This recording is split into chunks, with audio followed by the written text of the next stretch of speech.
ආයිබෝන් ඉතින් කොහොමද අද අපි කතා කරමු මහා දෙවියන්ගේ උන්වහන්සේගේ මහා ශක්තිය අර්ධ නාරී ශක්තිය ගැන. අපි හැමෝම දන්නවා කවුද කියලා. නමින් නම් අහලා ඇති. නමුත් ශිව දෙවියන්ගේ අර්ධ නාරී ශක්තිය කියලා ගොහම චුට්ටක් ඒ ගැන දන්නේ නැති පිරිසක් ඇති. ඉතින් අපි මේ ශිව දෙවියන්ගේ අර්ධ නාරී ශක්තිය ලෙස මේ මහා ජගත් මාතාව, ඒ කියන්නේ අපි කතා කරනවා ශිව දෙවියෝ ජගත් පියාණන් කියලා. මේ ජගත විශ්වයේ පියාණන්. ඒ වගේම තමයි විශ්වයේ මාතාව ලෙස අපි හඳුන්වනවා පාර්වතී මෑණියන්. ඉතින් මේ පාර්වතී මෑණියන්ගේ ශක්ති ස්වරූපයක් ගැන තමයි අපි මේ කතා කරන්නේ මහා කාලී කියන ශක්ති ස්වරූපේ. ඉතින් මේ කාලී කියන ශක්ති ස්වරූපය ගැන කතා කරනකොට අද වෙනකොට ගොඩක් අය මේ කාලී දෙවියෝ කවුද? කාලී මාතාව කවුද කියන එක දන්නවා. ඒක අපි ගොඩක් වෙලාවට අපිට මොනවා හරි දෙයකට වෛරය, ඒ වගේම තමයි වේදනාව, ඒ වගේම තමයි තරහවක් වගේ දෙයක් ඇති වුනහම හිතේ අපි ඒ වෙනුවෙන් දිව්‍ය තලයේ කියන දෙවිවරුන්ට ආරාධනා කරනවා නම් අපේ මනසට નિરાයාසයෙන් මෙන්නේ කවුද? කාලී අම්මා. ඉතින් ඒ කාලී අම්මගේ රෞද්‍ර ස්වභාවය විතරද තියෙන්නේ. උන්වහන්සේ කවුද? ඇයි උන්වහන්සේ මෙහෙම රෞද්‍ර ස්වභාවයෙන් සිටින්නේ? අපි ඒ ගැන කතා කරමු. මේ කාලී අම්මා කියලා කියන්නේ මං ඉස්සෙල්ලා කිව්වනේ මහා දෙවියන්ගේ අර්ධනාරී ශක්තිය පාර්වතී මෑණියන් වහන්සේගේ යම් ශක්ති ස්වරූපයක්. ඉතින් ඒ ශක්ති ස්වරූපයෙන් ගත්තට පස්සේ අපි මේ ශක්ති ස්වරූපයේ ගොඩක් වෙලාවට දේවාල සංස්කෘතිය සහ කෝවිල් වල පසුබිමේ උන්වහන්සේව රෞද්‍ර ස්වභාවයකින් තමයි සංකේතවත් කරලා භෞතික වශයෙන් තියෙන්නේ. ඇත්තටම උන්වහන්සේ රෞද්‍රයිද?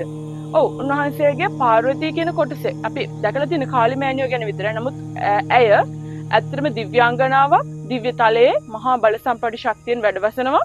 ඉතින් ඇය මවක්. අපි ගත්තා මම කිව්වා වලට මේ ජගත් මාතාව. ඉතින් මේ ජගත් මාතාව කියලා කියන්නේ මේ විශ්වයේම සිටින මාතාව. එතකොට මේ විශ්වයේම සිටින සියලු දෙනා ඇයගේ දරුවෝ. ඉතින් ඇය මවක් විදිහට දැන් අපි මේ විදිහට හිතමුකෝ. ඔයාගේ අම්මා කියලා. ඔයාගේ අම්මා ඔයාට කරදරයක් වෙනකොට, ඔයාට දුකක් වෙනකොට, ඔයා කාගෙන් හරි පීඩාවක් විඳිනකොට ඔයාගේ අම්මා ඒ පීඩා කරන පුද්ගලයාට රෞද්‍ර ස්වභාවයෙන්, ඒ කියන්නේ ඇයගේ තියෙන තරහ කියන ආවේගශීලීව උත්තර දෙනවා, ක්‍රියා කරනවා. ඉතින් ජගත් මාතාවත් ඇයගේ දරුවන්ට කවුරු හරි කෙනෙක් කරදර කරොත්, හිංසා කරොත්, පීඩා කරොත් ඇයට ඒ දේ අපි දරුවා විදිහට අම්මා මට මෙහෙම දෙයක් වුණා කියලා කිව්වොත් ඇයගේ දිව්‍යත්වය, එයාගේ නිර්වාණය කියන දේ පැත්තකින් තියලා දරුවන්ට තියෙන ආදරය වෙනුවෙන් දරුවන්ට උදව් උපකාර කරනවා.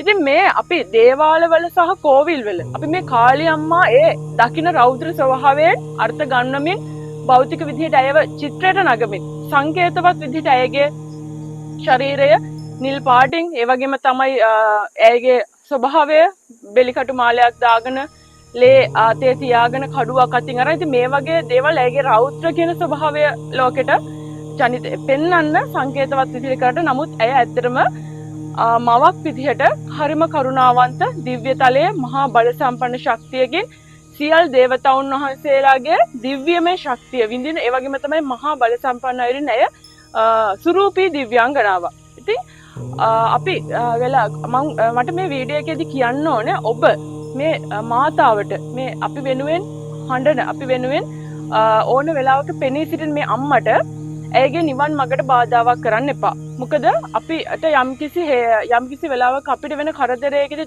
දුකකදී අපි පළතුරු වට්ටයක් ගිහින් දීලා, පොල් ගෙඩියක් අරන් ගිහිල්ලා ඇය ඉදිරියේ ගහලා කන්නලව් කරලා ඇයට ආරාධනා කරලා ඇයගේ නමින් එන පරිවාර යක්ෂයින්, පරිවාර දිව්‍ය දේවත්වයේ ඉන්න දෙවිවරුන් ඇවිල්ලා ඔබට යම් යම් මට්ටමේ උදව් උපකාර ඔබගේ ගැටලුවට කරනවා. නමුත් ඒ අකුසලයේ කියන දේ දෙවියන්ටත් එකයි, මිනිසුන්ටත් එකයි, සතර මහා පායේ ඉන්න සියලු දෙනාට අකුසල කර්ම එකයි. ඉතින් ඔබ වෙනුවෙන් පෙනී සිටින ඇය ඔබගේ කන්නලව්ව අහලා ඔබගේ කන්නලව්වට ක්‍රියාත්මක කරන්න සිද්ධ වෙන ඇය ඔබට තියෙන අසීමිත ආදරයට සහ ලෙන්ගතුකමට ඔබට පිහිට වෙනවා. ඉතින් ඒ පිහිට වෙනකොට පව කියන කොටස ඇයට නිරායාසයෙන් ලැබෙනවා. ඉතින් ඇය මහා දිව්‍ය තලයක පෙර කුසල් එක්ක නිර්වාණය සාක්ෂාත් කරගන්න බලන් ඉන්නවා. ඉතින් ඔබ ඇයගේ නිවනට කරන බාධාවක්, ඒ කියන්නේ ඔබගේ මවට කරන බාධාවක් තමයි ඔබ මේ කරන්නේ. මොන වෙලාවකවත් ඇයට කන්නලව් කරන්න එපා. ඔබට ගැටලුවක් තියෙනවා නම් ඔබ ඇය වෙනුවෙන් ඇය ගොඩක් කැමති වරකා,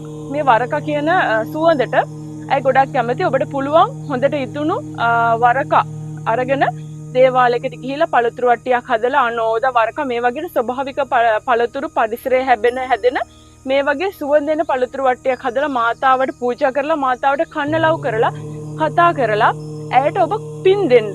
ඔබ කරපු මේ මහා සසර ගමන පුරාවටම ඔබ කරපු කුසල් දොහොත් මුදුන් තබා ඇයට අනුමෝදන් කරන්න. ඇයට අනුමෝදන් කළා ඇයගෙන් උපකාර ඉල්ලන්න. ඉතින් මොන වෙලාවකවත් ඔබ ලේ දෙනවා කියලා, කුකුළු බිල්ලට දෙනවා කියලා, පොල් ගහනවා කියලා, අනේ මේ වගේ රෞද්‍ර ස්වභාවයේ දේවල් ලෝකෙට කියලා ඇයගෙන් දේවල් ඉල්ලන්න එපා. මොකද ඇයගේ නිවනට බාධාවක් වෙන්න එපා. ඇය මහා බල සම්පන්න විදිහට සසරේදී උද්‍ර තපස් රැකලා කුසල් කරගෙන මේ මහා සසර දුකක් කියලා දැකලා ඇය ඒ සසරෙන් එතර වෙන්න මාතෘත්වයෙන් දිව්‍ය තලයක ඉන්න මාතාවක්. ඉතින් ඔබ ඇයගේ දරුවෙක් විදිහට ඔය කරන ක්‍රියාවෙන් ඇයගේ ගමනට බාධාවක් වෙනවා නම් ඔබ ඇයව අම්මා කෙනෙක් විදිහට දකින්නේ නැහැ. නමුත් ඔබගේ කන්නලව්වට ඇයට ඔබ දැනෙන නිසා ඕන වෙලාවක ඔබට උදව් කරන්න ඇය ඉන්නවා. ඉතින් අර විදිහට කියනවාක ඔබ කුසල් දෙන්න ඇයට, පින් දෙන්න. ඇයට කියන්න. ඔබ අපි කියමුකෝ දරා ගන්න බැරි වෙන විදිහට ඔබට හදිහූනියම් කරන, වින කරන, අනවින කරන, ඔබට යම් යම් වෙලා පීඩාවල් කරන, ඔබට පලි ගන්න හිතෙන කවුරු හරි පුද්ගලයෙක් ඉන්නවනම් මෛත්‍රියට මේ ලෝකේ කරන්න බැරි දෙයක් නැහැ. ඔබ ඇයගෙන් ඉල්ලන්න. ඔබගේ ගමන් මාර්ගයෙන් ඔහු ඉවත් කරලා දෙන්න. එහෙම නැත්නම් ඔබ ඉල්ලන්න එපා. අතප්පයක් කැඩෙන්න, ඔහුගේ දේවල් නැති වෙන්න, ඔහු මහමග මැරෙන්න මේ වගේ දේවල් කියලා පලි ගහලා ඉල්ලන්න එපා. ඒකෙන් අනර්ථයක් ඔබටත් අනිවාර්යෙන් මේ සබහා දහමෙන් සිද්ධ වෙනවාමයි.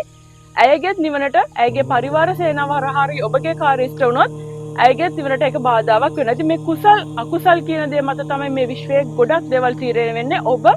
ඔබ මේ යම්තාක් දුරට ඔබ හරි කියලා කරන තීරණත් ගොඩාක් වෙලාවට හිතලා බලනකොට ඔබ එතන වැරදි වෙන්න පුළුවන්. ඉතින් ඒ නිසා ඔබ මේ කියන දේ හොඳින් තේරුම් ගන්න. මාතාව, ඒ ජගත් මාතාවට පින් අනුමෝදන් කිරීම කරන්න, ඇයට මල් මාල පූජා කරන්න, ඇයට සුවඳ පූජා කරන්න, පහන් ආලෝක දල්වන්න, වන්දනාමාන කරලා ඔබ මේ මහා භව ගමන පුරා, මේ විශ්ව ගමන පුරා ඔබ එකතු කරගත් සියලු පින් නිර්ලෝභීව ඇයට අනුමෝදන් කරන්න.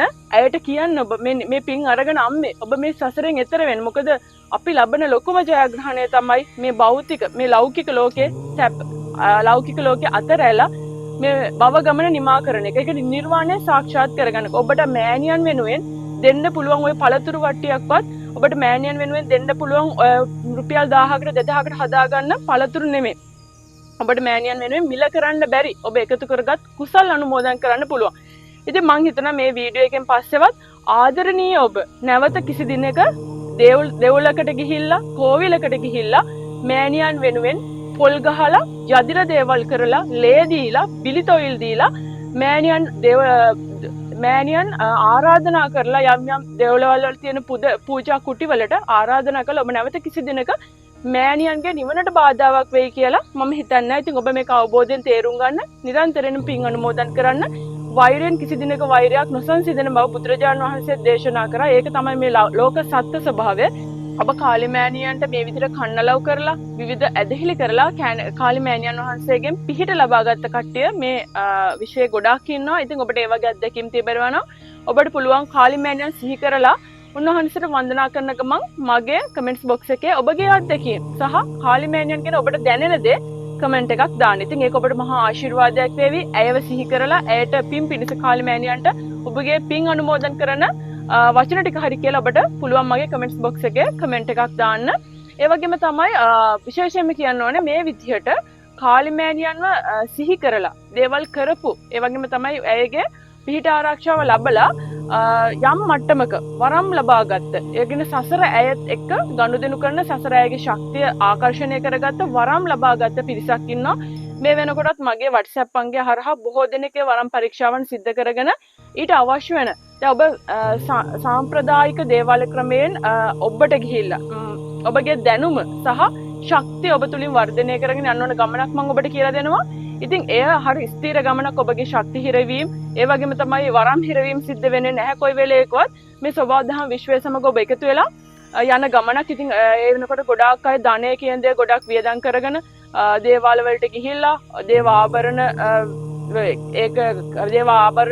වලට පූජාවල් තියලා දෙවියන්ට ආරාධනා කරලා වරම් හිර කරගෙන, ශක්ති හිර කරගෙන, ජීවිතේ නැති කරදර ජීවිතයට අරගෙන පහම් පත්තු කරන්න ගිහිල්ලා ඉතින් මේ වගේ දේවල් කරන්න එපා. මොකද සමහර වෙලාවට ඔබට ලැබෙන මේ කාලි අම්මා කියලා කියන්නේ මං කිව්වේ පාර්වතී මෑණියන්ගේ එක් ශක්ති ස්වරූපයක් කාලි කියලා කියන. නමුත් පාර්වතී කියලා කියන්නේ මේ මහා විශ්වය. විශ්ව මාතාව. එතකොට ඔබට තිබෙන විශ්වයේ ආශිර්වාදයක්. ඒක ඔබ වටහා ගන්න. යම් ඥාති කෙනෙක් කරහා හෝ යම් විදිහට ඔබට මේ පණිවිඩ ලැබිලා ඔබට තියෙන කාලි අම්මගේ වරම් මාලාවක් නම් ඒක දෙන ඔබට විශ්වයේ ශක්තිය.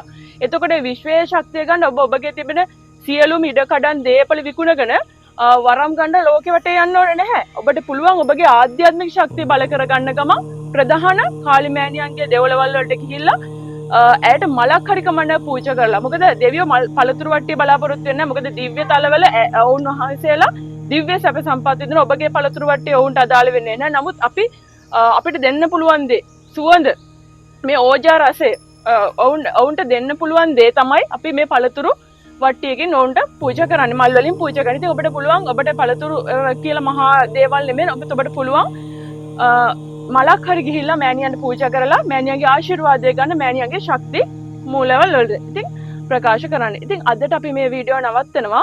මහා කාලි අම්මට අපගේ සියලු පින් ලැබිලා ඇයට නිර්වාණය සාක්ෂාත් කරගන්න ලැබෙන්න කියන ගමන් අද වැඩසටහන අවසන් කරනවා.